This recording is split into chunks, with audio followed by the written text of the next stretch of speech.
नमस्कार. आपण पाहत आहात डहाणू मित्र न्यूज नेटवर्क. पाहूयात काही ठळक आणि महत्त्वाच्या घडामोडी. वडोदरा दिल्ली राष्ट्रीय महामार्गावरील फलकाची तोडफोड, मराठी भाषेच्या मुद्द्यावरून वाद.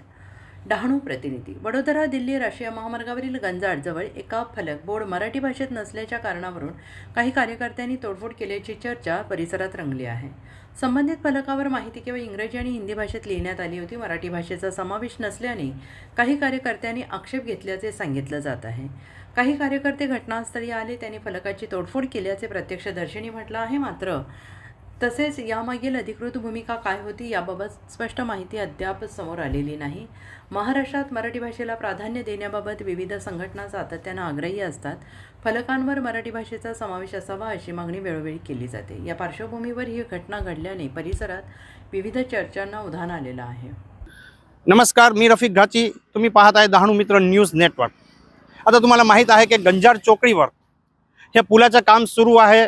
NH वडोदरा हायवे नॅशनलचं काम सुरू आहे. या कामात गंजाड चौक येथे आता एक बोर्ड इकडे लावला होता. त्याच्यामध्ये इंग्लिशमध्ये आणि हिंदीमध्ये डहाणू लिहिला होता. पण काही पॉलिटिकल पार्टीने ये बोर्डला तोडून टाकला की महाराष्ट्र आहे आणि मराठीमध्ये बोर्ड नाही लिहिले आहे म्हणून तोडले, तर असं समजते आहे. आता पुढे काय होणार याच्यावर सर्वांचे लक्ष लागले आहे. इकडे एक महिला आहे, ते माती टाकायचं काम करत आहे.